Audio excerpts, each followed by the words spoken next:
Assalaamu calaykum.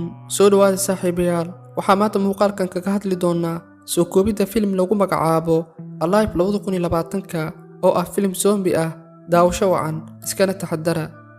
Filimku waxa uu ku bilaabanayaa Joe oo jiifa qolkiisa, isla mar ahaantaana hurdada ka soo kacay, isagoo uu dareemaya caajis aad u daran. Waxa uu hubinayaa saacadda moobilkiisa, balse hooyadiisa iyo walaashiisa ayaa ka baxaya gurigiisa. Waxa uu arkayaa warqad iyo lacag miiska la dul saaray. Waxa uu daarayaa PC-giisa, waxa uuna bilaabayaa inuu la ciyaaro asxaabtiisa qaab online ahaan ah. Waxa uu jecel yahay ciyaarista geemamka. Isagoo asxaabtiisa la ciyaarayo ayaa war ka soo baxaya TV-ga, warkaas oo sheegaya in virus si degdeg ah ugu faafi dadkana ay isqaniinayaan. Intuu uu cudurku saameeyay, dowladdu waxay ku guuldareysatay inay xakamayso dadka aan cudurka qabin, ma heli karaan waddo ay kaga baxsadaan xaaladdaas. Kadib markii uu maqlay warkaas, ayuu dabaqii uu deganaa hoostiisa fiiriyay, wuxuuna arkay dad isqaniinaya si arxan darro ah, waana virus si dhaqsi ah u faafaya.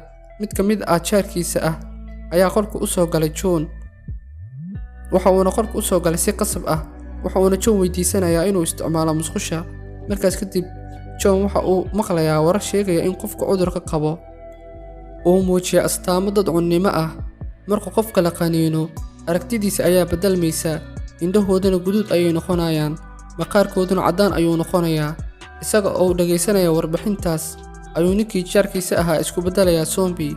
Waxa uuna bilaabayaa inuu dhaqmo si la yaab leh. Waxa uuna ka baxayaa guriga isaga uusan qofna saameynin.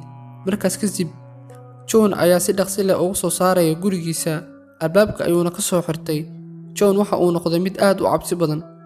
John waa fulay sida saaxiibkiisa Min oo kale. Waxa uu bilaabayaa inuu faamilkiisa u qoro qoraal uu ku wareysanayo xaaladooda iyo inaysan qofna albaabka aysan ka furin. Waxa uu iska duubayaa muuqaal sida uu u nool yahay si uu caawimaad uga helo dadka baraha bulshada isticmaala, wuuna soo bostigareynayaa. Markaas kadib, waxa uu soo jiidayaa talaajada, waxa uuna hor dhigayaa albaabka qolkiisa si uu ammaan u helo. Joe waxa ku soo dhacday fikrad ah inuu telefoonkiisa uu ku dhajiyo kaamirada aan duuliyaha lahayn ee droonka si uu u ogaado xaaladda aagiisa. Xaaladda aad bay ugu sii daraysay, batarigiisa gacanta wuxuu noqday mid hooseeya. Waxaa ka dhammaaday sabarkii iyo saadkii cuntada, ma haysan wax internet ah oo waxaa ka go'ay qadka. Waxa uuna ku noolaa nolosha maxbuuska oo kale. Habeen dambe waxa uu arkay askariyad booliis ah oo la dagaalamaysa zombie si ay nolosheeda u badbaadiso. Joe waxa uu isku dayayaa inuu badbaadiyo, laakiin ma aysan dhicin, oo isla markiiba zombieskii ayaa dilay iyada. Isla markiiba waxa uu sanqar ka maqlay gurigiisa, waxa uuna bilaabayaa inuu hubiyo waxa soo galay gurigiisa. Wuxuuna arkayaa zombie raba inuu soo galo qolkiisa.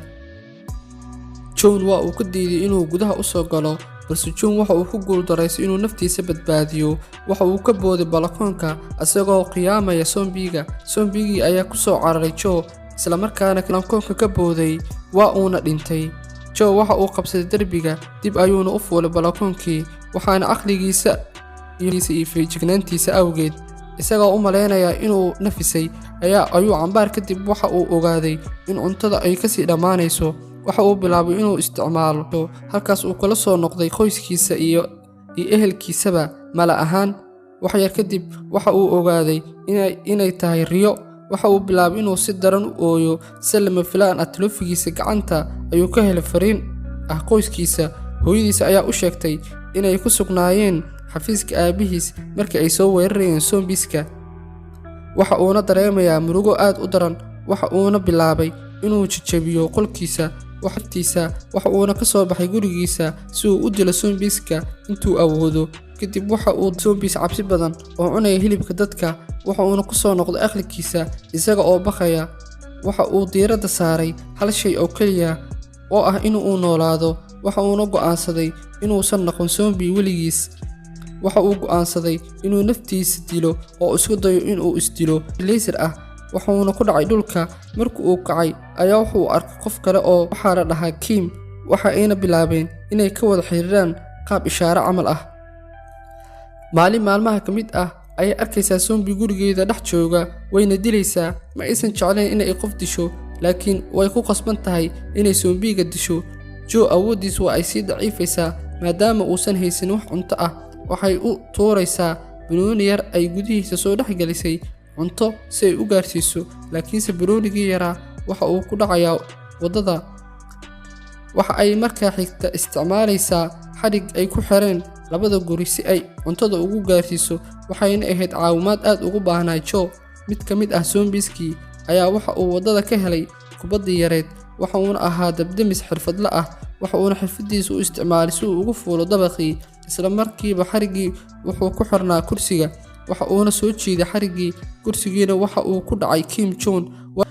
Joe ayaa isku dayaya inuu caawiyo Kim, waxa uuna soo diray diyaaraddii yareed, waxa uuna ku guulaystay inuu mashquuliyo in muddo ah. isla mar ahaantaana markaas kadib diyaaraddii yareed ayaa jihada ka dhumayso, kadibna waxay ku soo dhacaysaa dhulka. intaysan dhulka ku soo dhicin waxaa qabsanaya zombigii dabdamiska ahaa uuna burburinayaa. Ben ayaa miir yeeshay, waxa uuna gacanta ku gooyay ayuuna ku soo dhacay, waana uu dhintay. Joe ayaa go'aansaday inuu cuntada ka helo guriga kale. waxa uu furaha ka qaatay meydkii zombiga ahaa guri u dhow. si lama filaan ah ayuuna u arkay naag meyd ah oo jiifta qolka jiifka, isla markiina waxa uu yimid ninkii guriga lahaa oo zombi ah.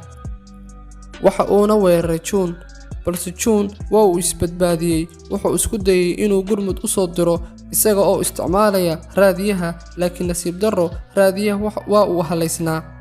waxa uu soo fooneeyaha lagu wada hadlo, isla markaana waxay bilaabeen inay wada hadlaan. waxa ayna labadaba ogaadeen wehel iyo taageeraba. waxa ay ka soo ururiyeen biyaha roobka weelkii ay dhigeen balakoonka si uu biyaha ugu cabo. ugu galeen dhismaha uu ku noolaa John. Kim ayadoo gurguurinaysa ayay gacanta kaga dhacday miis, isla markaana zombigii ayaa maqlay codkii. waxa ayna u soo dhaqaaqeen dhinaceeda, iyadana aad ayay u cabsatay. waxa ayna John ku dhahday, maxaan sameeyaa? John waxa uu adeegsaday farsamadiisa, waxa uuna ka soo wacay dariska. zombigii waxa ay raaceen gambaleelka telefoonka oo ay galeen aqalkii ku xigay. Kim waxa ayna sheegtay in aysan arkin wax zombi ah. waxa ayna u sheegtay John inay aadaan dabaq sideedaad si halkaas ay ugu helaan cunto ay ku sii noolaadaan. waxa ayna ka soo boodeen dabaqii. waxa ayna dishay zombiyo badan, laakiin mid ka mid ah zombieskii ayaa ku sigtay inuu qabto iyada, waxaana badbaadiyey John. kadib markii ay ka soo gudbeen ay galeen wiishkii, laakiin zombigii ayaa isku dayaya inay xanibaan jidka, isla markiina nin ayaa badbaadinaya labadoodaba. Kim shaki ayaa galay. cuntadii uu sugayay waxa loogu daray daawo suuxinaysa. inta ay miir daboolmeen ayuu labadoodaba isku xiray. waxa uu Kim u qaaday si uu cunto uga dhigo xaaskiisa oo zombi ahayd, waxa uuna ku dhex tuuray qolka xaaskiisa. markii uu Joe meedsaday ayuu qori qabsaday uuna ku aadiyey, laakiin ninkuma maqlo. waxa uuna si waali ah u jeedaa Kim waxa ay raadinaysaa shay ay nafteeda ku difaacdo. markii ninka ka furay albaabka ayaa u ruux waxa uu qaniinay Kim ayada. waxa ay labadoodaba ku dishay baskooradii. codkeeda ayuu maqlay zombiyadii, waxayna isku dayay inay u soo dhowaadaan aqalkii. xaaladdu aad ayay ugu sii adkaatay. Kim ayaa ka codsatay John inuu dilo si aysan u noqon labadoodaba zombi. markaas kadib waxa ay maqleen codka helicopter, waxaana niyadda ku soo laabatay rajadoodii. waxa ayna go'aansadeen inay kor fuulaan, waxa ayna ku guulaysteen inay iska celiyaan zombieskii. waxa ayna fuuleen meeshii ugu sarreysay. nasiib darro zombieskii ayaa ku soo jabiyeen albaabkii, waxa uuna John xabad ku furay zombieskii. markii ay isdhaheen ma jirto rajo nololeed ayaa helicopter ka soo muuqatay dhabarkooda. diyaaraddii ayaana rasaas ku furtay zombieskii, waana la soo badbaadiyey.